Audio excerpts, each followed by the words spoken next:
E nessa manhã eu queria começar a falar sobre um evento que aconteceu na história da igreja e que vai envolver a vida de um casal chamado Ananias e Safira, que foram desqualificados porque tentaram mentir ao Espírito Santo de Deus. E a gente vai estar olhando para esses personagens e estar meditando no que significa tentar mentir ao Espírito Santo de Deus. E eu não vou olhar apenas para a figura de Ananias e Safira, mas eu queria olhar para todo esse conjunto, tudo o que está acontecendo, e tentar olhar sob a perspectiva dos seus personagens dessa história, e tentar entender o movimento de Deus e as coisas que estão acontecendo através desses personagens. Eu vou começar com os versículos 36 e 37 do capítulo 4, que diz assim: foi assim que José vendeu um terreno dele e entregou o dinheiro aos apóstolos. José era levita e havia nascido na ilha de Chipre, e os apóstolos o chamavam de Barnabé, que quer dizer aquele que dá ânimo. Esses versículos estão num contexto muito interessante. Era um momento crucial que a igreja estava vivendo. A perseguição à igreja começava a se intensificar. Se a gente ler os versículos que antecedem, no capítulo 4, a gente vai descobrir que os apóstolos tinham sido presos depois de um milagre extraordinário. Deus tinha feito um milagre na porta do templo, e por causa disso uma multidão alvoroçada creu em Jesus como Senhor. E as autoridades do templo prenderam os apóstolos, Pedro e João, e os proibiram de falar de Jesus. E ameaçaram de perseguição, e ameaçaram com tantas outras coisas. E eles tinham que tomar uma decisão, e eles lá, os dois, tomaram uma decisão diante de todos que estavam ali, dizendo e ameaçando a respeito da perseguição. Olha, nós não podemos ouvir vocês, não é justo.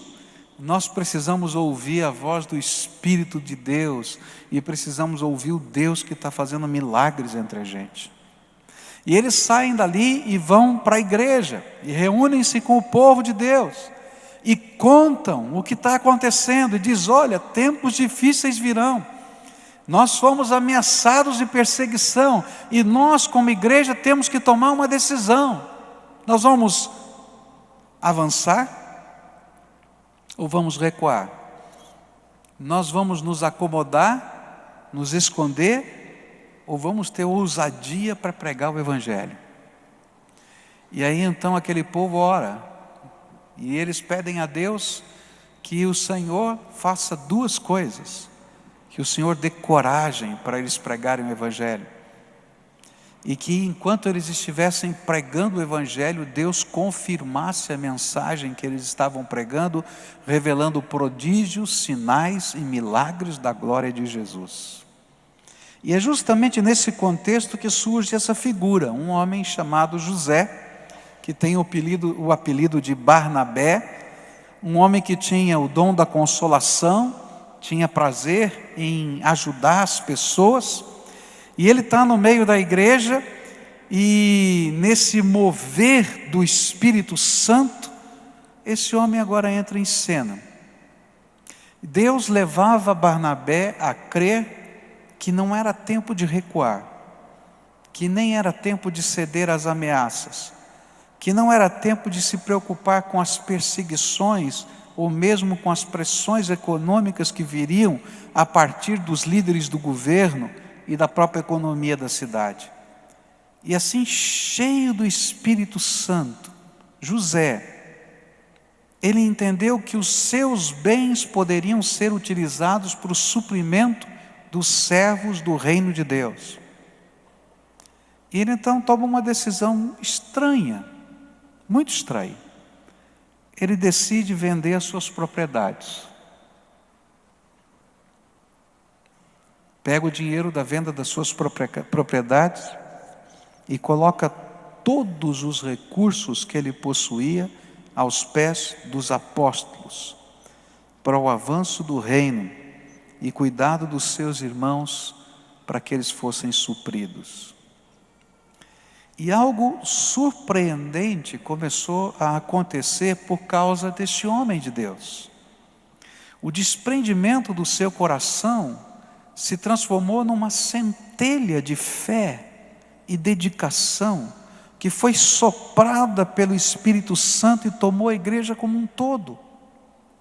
E Deus usou um homem, só um homem, que naquele momento não exercia grande influência, que naquele momento não era tão conhecido e nem era um dos líderes maiores daquela igreja, como estopim do maior avivamento de fé e liberalidade que a igreja de Jesus Cristo já conheceu na sua história.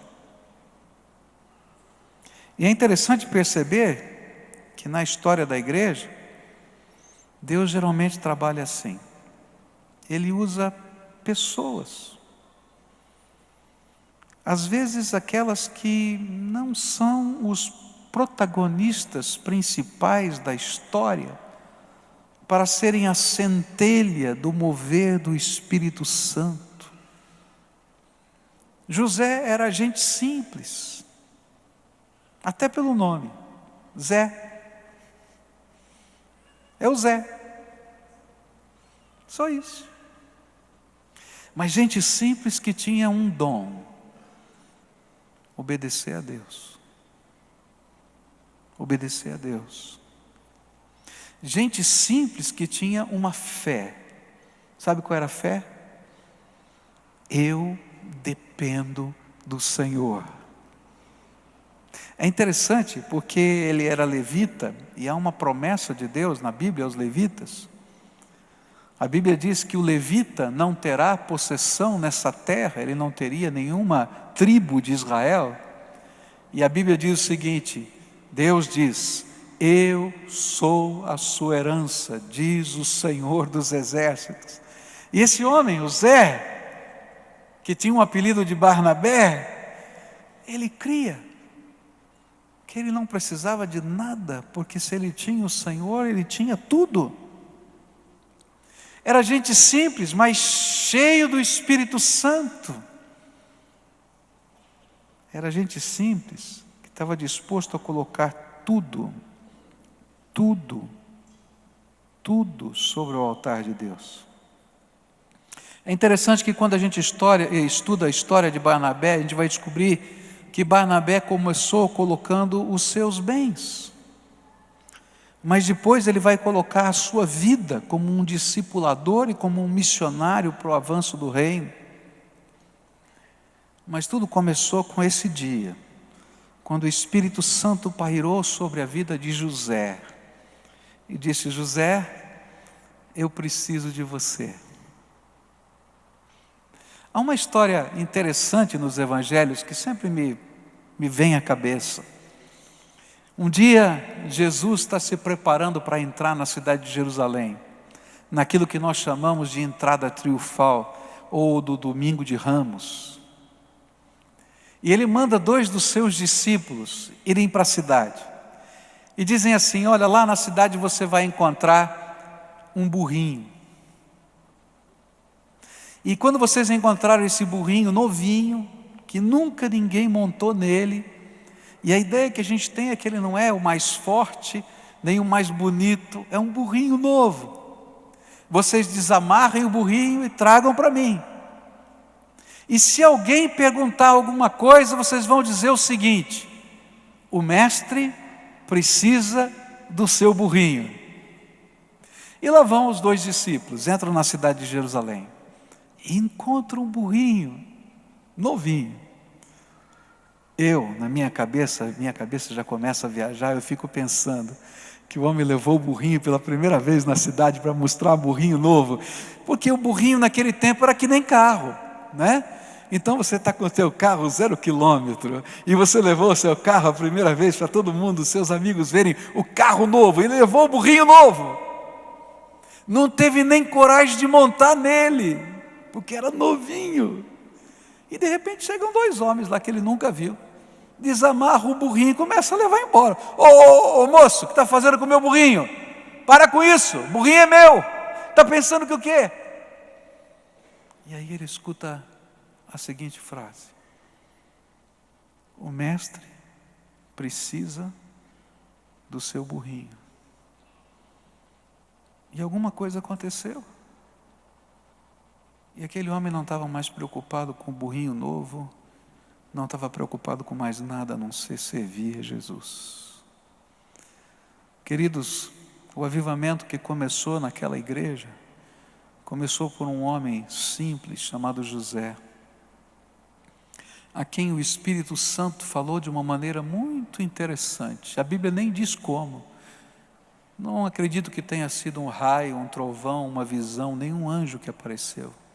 Simplesmente aquela voz suave do Espírito de Deus falando: José, eu quero começar uma coisa nova nesse lugar. E eu preciso de você. E aí eu fico imaginando José, ouvindo a voz do Espírito, dizendo: Senhor, o que o Senhor quer? Estou pronto. E diz assim: vende a tua casa, José. Vende o teu terreno. Vende tudo que você tem. Senhor, tem certeza? Afinal de contas, isso é a minha vida. É o meu trabalho. É o meu tudo. Eu acho que eu não estou ouvindo direito. José, eu quero começar uma coisa nova. Escolhi você. Está disposto? Eu quero, Senhor, fazer a tua vontade. O que o Senhor quer? Eu quero tudo, José. Eu quero tudo. E eu acredito que José não teve coragem de falar com ninguém. Porque é maluco demais. Você já pensou? Não é doido? É doido demais. Mas sabe, José tinha uma convicção tremenda. Não era um apóstolo que estava falando. Não era um pastor que estava falando. Era o Espírito Santo de Deus. Ele vai lá e vende tudo que ele tem. E lança aos pés dos apóstolos. E obedece ao Senhor. E algo tremendo de Deus começa a acontecer por causa da vida do Zé. O Zé. Por causa da vida dele.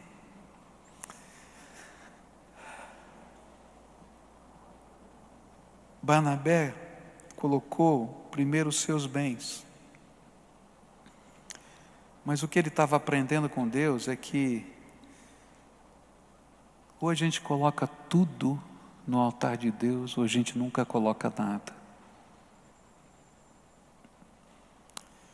E eu fico pensando, será que Deus não quer usar a minha vida e a tua vida?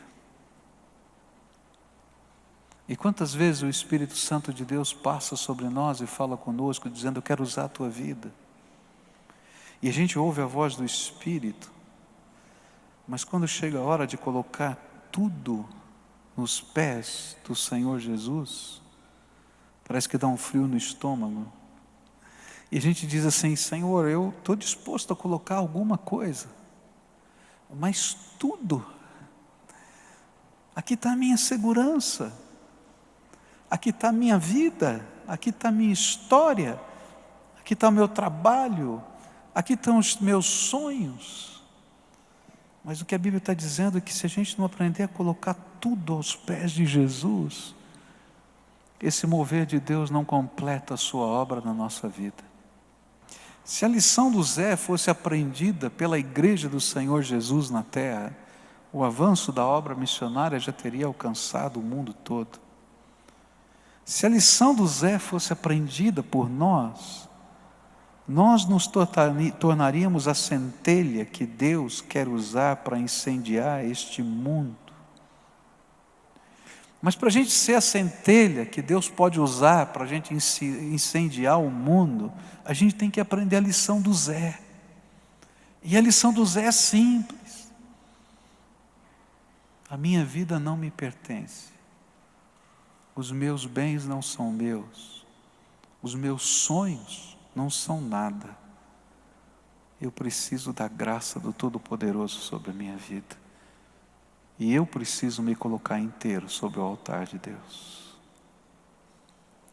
O segundo personagem dessa história vai aparecer nos versículos 32 a 35 do capítulo 4. E esse personagem é a igreja. Olha só o que aconteceu. Todos os que creram pensavam e sentiam do mesmo modo. Ninguém dizia que as coisas que possuíam eram somente suas, mas todos repartiam uns com os outros tudo o que tinham.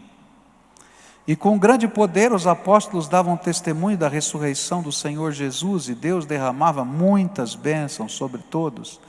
E não havia entre eles nenhum necessitado, pois todos os que tinham terras ou casas as vendiam e traziam o dinheiro. E entregavam aos apóstolos, e cada pessoa recebia uma parte de acordo com a sua necessidade. O segundo personagem é a igreja. A atitude do Zé, do Barnabé, provocou uma reação em cadeia que envolvia várias áreas da vida comunitária. A primeira coisa que aconteceu é que, de repente, por causa do Zé, o foco da vida das pessoas mudou. E aquela igreja começou a ter um mesmo foco. E a Bíblia diz que eles começaram a pensar e sentir da mesma maneira. Eles começaram a entender que era um corpo, que o Espírito Santo os dirigia, e que todos queriam alcançar os mesmos objetivos, e por isso estavam dispostos a sacrifícios comuns. E descobriam que o propósito de Deus valia mais do que os propósitos individuais de cada um. A segunda coisa que aconteceu é que aquele povo entendeu que nada pertencia a eles, e que tudo era para a glória de Deus. E aquela igreja como um todo, por causa do Zé, entendeu que tudo que tem me foi dado para construir os propósitos de Deus aqui na terra. E eu sou só o gerente, mas Deus é o dono. E era como se Jesus estivesse passando no meio da multidão e dissesse para cada um dos discípulos que estavam naquela igreja: Jesus precisa do seu burrinho. E sabe o que começou a acontecer? O povo começou a entender que tudo pertencia ao Senhor, e que no dar estava a expressão de uma fé que crê no mover de Deus e no poder que se manifesta na nossa fraqueza. Um dos pastores que estiveram conosco naquele encontro na Coreia é de uma igreja em Dallas, no Texas. E cada um dos pastores tinha que falar qual era a ênfase do seu ministério. E ele falou: olha, o que eu aprendi, o que o Espírito de Deus colocou na minha vida, a ênfase que ele me ensinou é dar. Porque tudo na Bíblia tem a ver com isso, porque tudo começou com o dar de Deus, que se deu a nosso favor. E se a gente não aprende com Deus a dar, a gente não entende a lição do Evangelho. Esse homem era um pregador itinerante. Ele vivia das ofertas que lhe eram dadas a cada fim de semana, onde ele pregava numa igreja. Ele pregava como evangelista e recebia uma oferta, e ele vivia desse dinheiro, das ofertas. E num determinado mês ele tinha só uma igreja para pregar. Só uma igreja. Normalmente 4 igrejas, 4 fins de semana, então provavelmente o seu recurso seria de 25% de tudo que ele poderia receber num mês. E ele estava preocupado com isso. E ele estava viajando para essa única igreja em que ele ia pregar. E quando ele chegou naquele lugar, ele estacionou num posto de gasolina próximo daquele lugar para abastecer o seu carro. E como é costume nos Estados Unidos, a pessoa abastece o seu carro, vai lá dentro para pagar.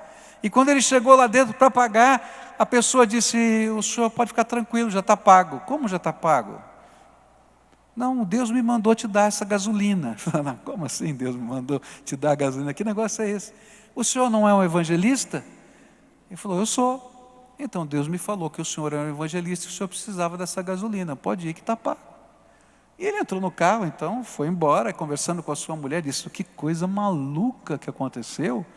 A mulher não aceitou a gasolina. Ah, não, disse que sabia que eu era evangelista e tal, etc.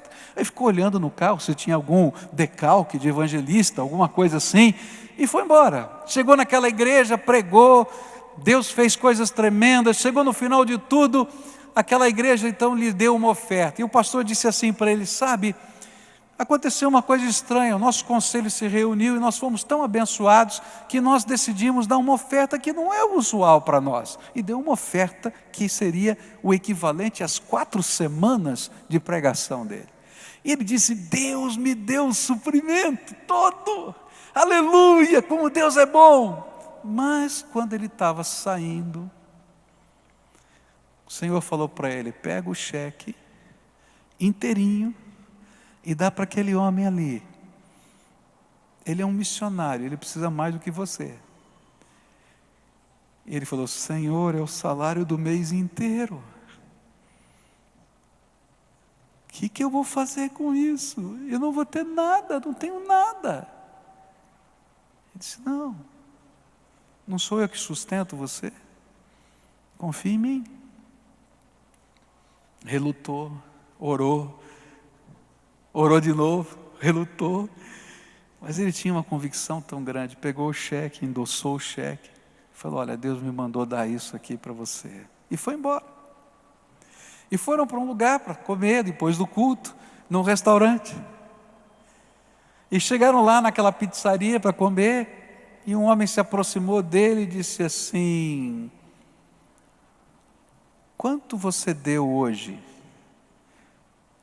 Ele olhou e falou: não conheço o senhor. Está pensando, quanto que eu tenho? Que negócio é esse? Não, o que o senhor está falando? Não, você deu alguma coisa de oferta hoje? Muita intimidade esse negócio, quanto que o senhor deu de oferta hoje? Não tenho que dar satisfação, senhor. Não, eu quero saber quanto você deu de oferta hoje. Você deu de oferta alguma coisa?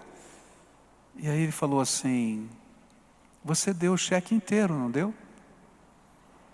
Ele baixou a cabeça e disse: dei o cheque inteiro.